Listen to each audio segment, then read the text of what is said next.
The third part of the Chilling Adventures of Sabrina is out. And despite being a lot more musical than I expected, which wasn't a bad thing, I really enjoyed it. It was everything that I wanted in a show like this. Dark, spooky, but more than anything else, this season of Sabrina was about chosen family and the importance thereof. And I found that beautiful, refreshing, and really powerful. And I thought, why not talk about that on today's episode of Project Shadow? Can you hear me? I have something to say.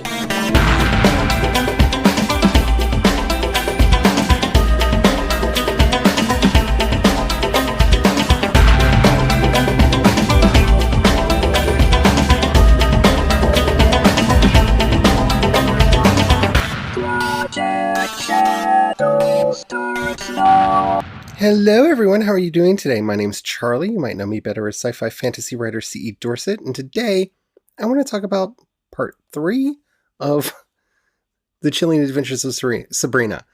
Sorry to get lost there. I always want to say season, but they say part, and I want to respect them just like I want people to respect my pronouns. You know how it is. But yeah, it's out. We watched it. Oh, I hope you're watching the show. But before we get into it, if you haven't already, please do take a moment to rate this podcast in whatever app you're listening to me on. It really does help out a lot. It tells the algorithms to share the podcast with more people, and the more people that listen, the bigger the community. The bigger the community, the better the chance we have of actually communicating with each other. And that is, after all, why I do this podcast in the first place. Alrighty, so I will warn you before I get into spoilers, which is something that I try to do, but oh my goodness. This season,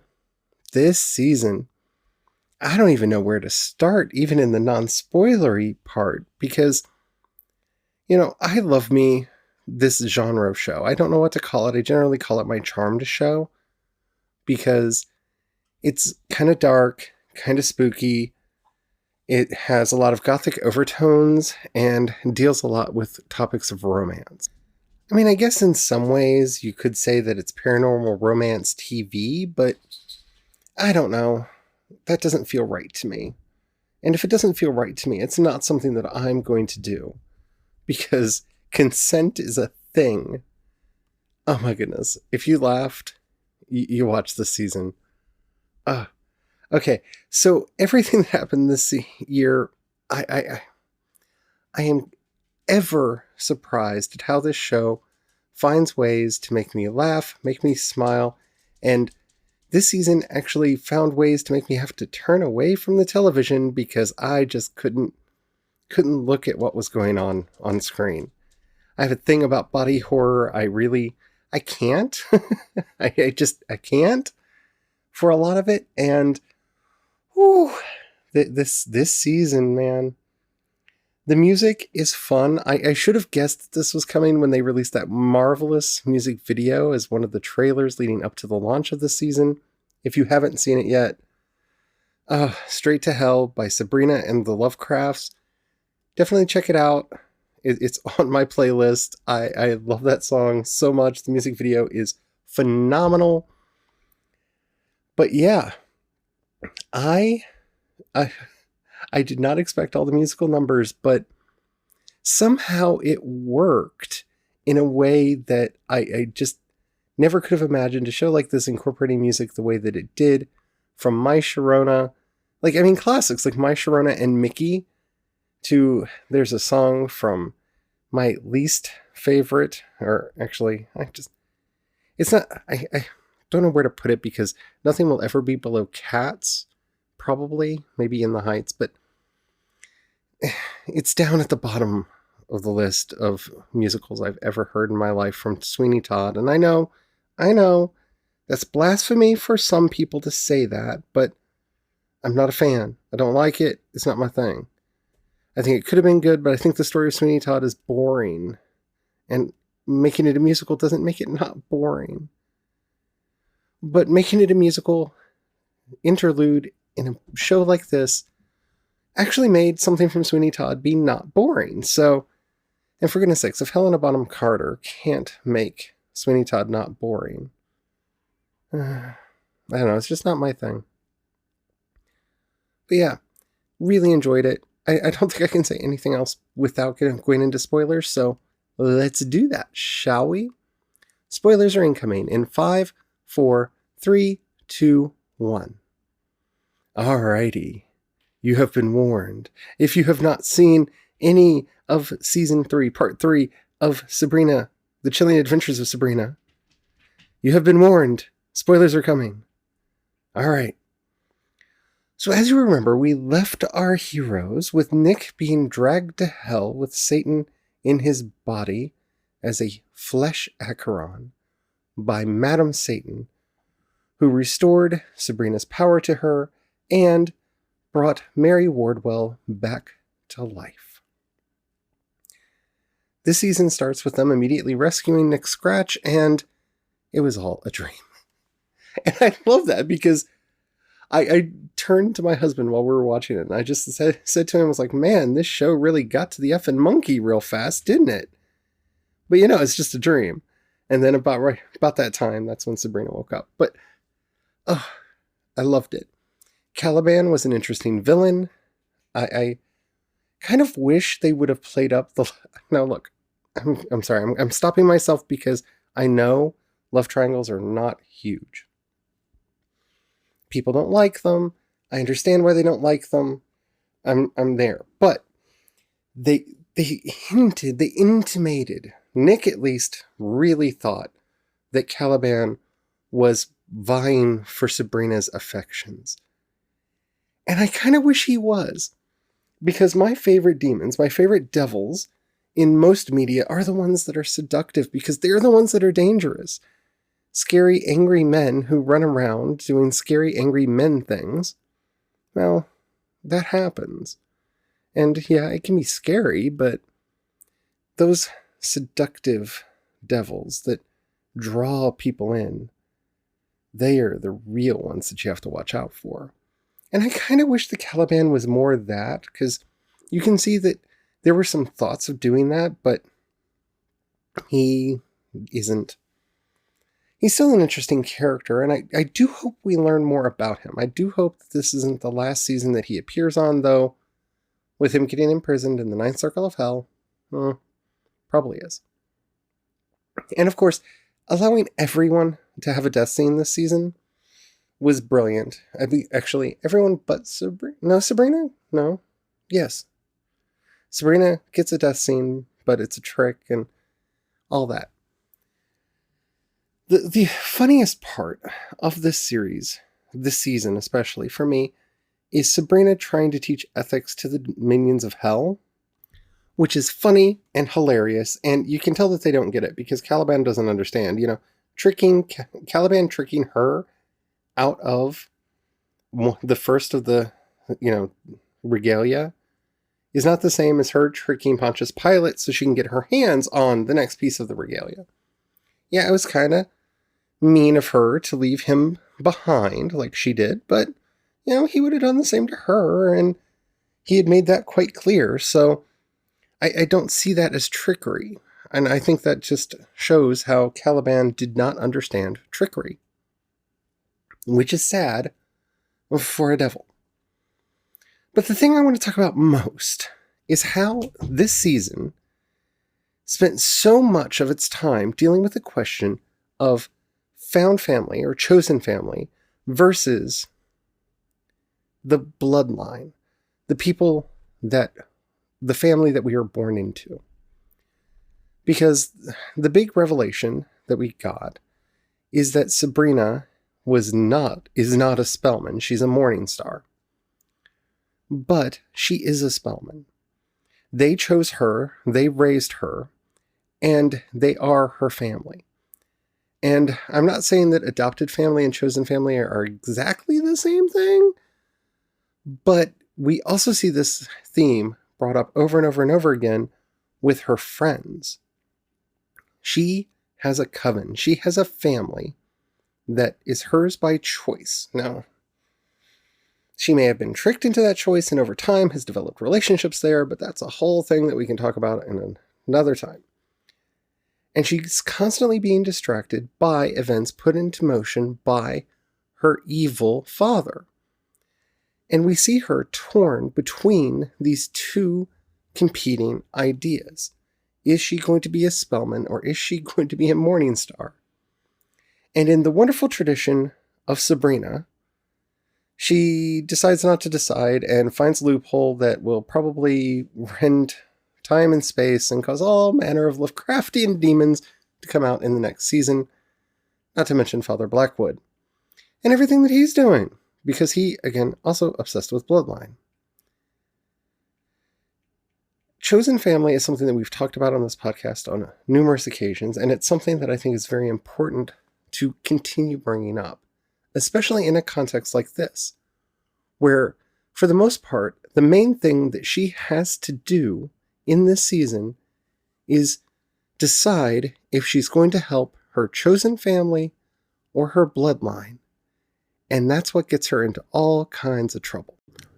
Sabrina is a Morningstar. But now we have Sabrina Morningstar and we have Sabrina Spellman, and I'm pretty sure we're going to be differentiating them in that way. Because, that's going to come back to haunt her. Just like every decision that she makes comes back to haunt her.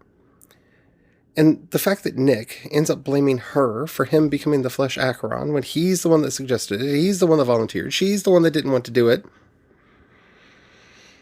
Oh, Nick. And I love the show for realizing that he was bad for her, that he was wrong for her, and having her realize that and have Prudence, of all people, be the one who explains that to her was brilliant. It was wonderful, and I loved it. But back on topic, shall we? Chosen family. Life as a Spellman is hard, but it is made easier because the Spellmans look out for each other. They keep each other going no matter what. And that is real power.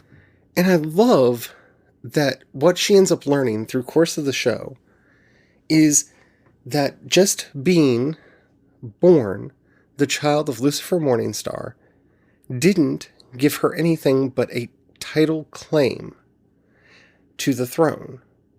And it's not even a valid one, because a Prince of Hell, Caliban, who's literally made out of clay and has no reason to be allowed to sit on the throne, can challenge her to find the unholy regalia and take the throne from her.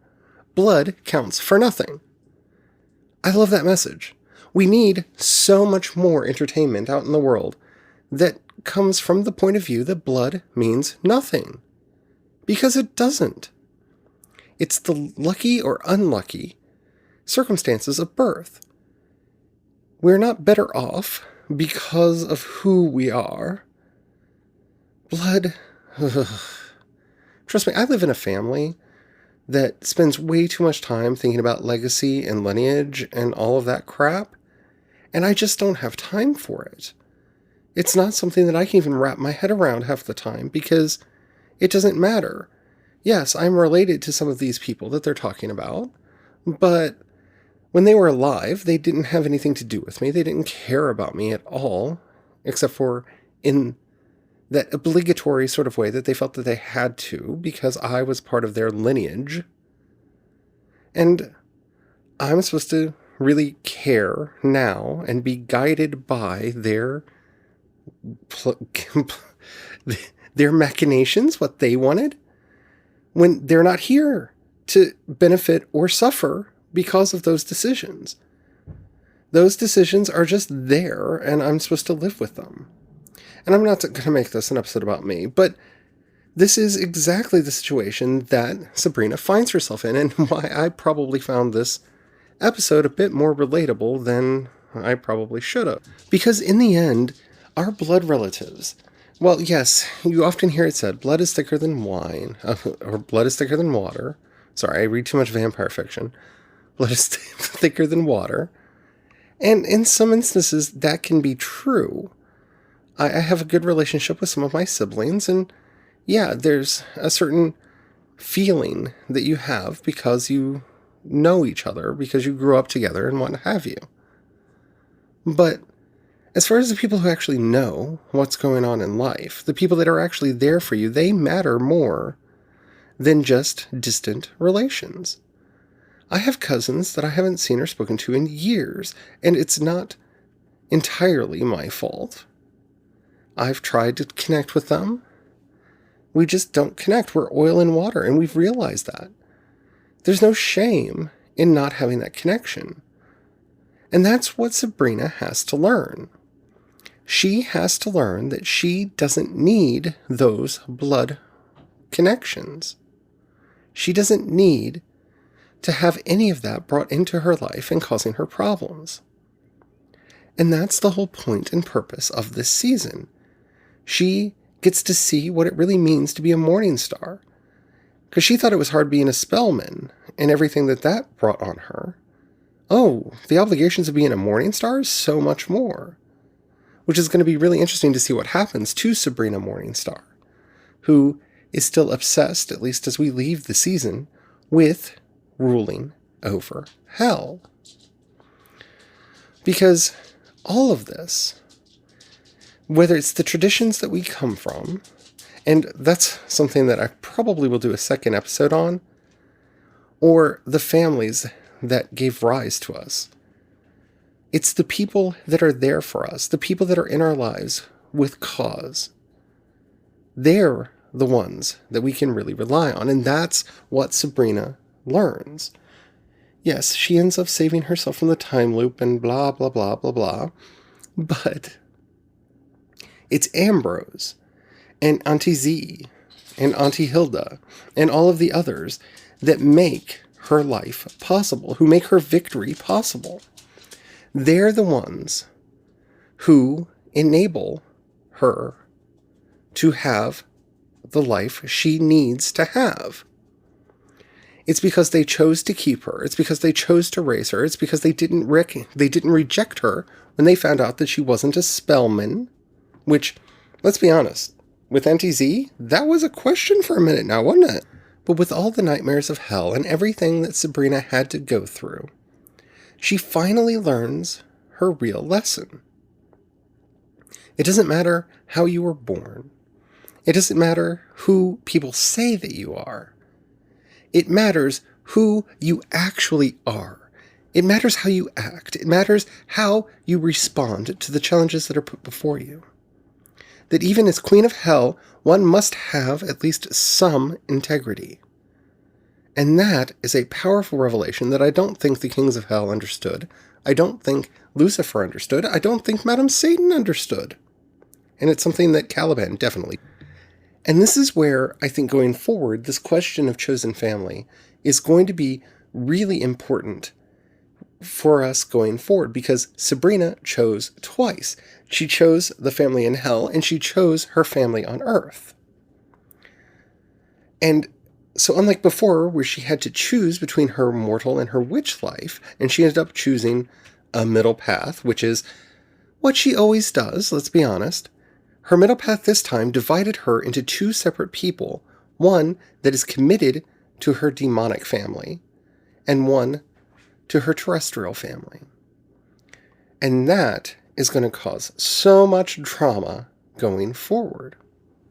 Especially since we've already established that all of the Lovecraftian Eldritch horrors exist, and that Father Blackwood is now in league with them. That's going to cause a lot of drama going forward. And that's going to be the solution. Because how do you deal with madness?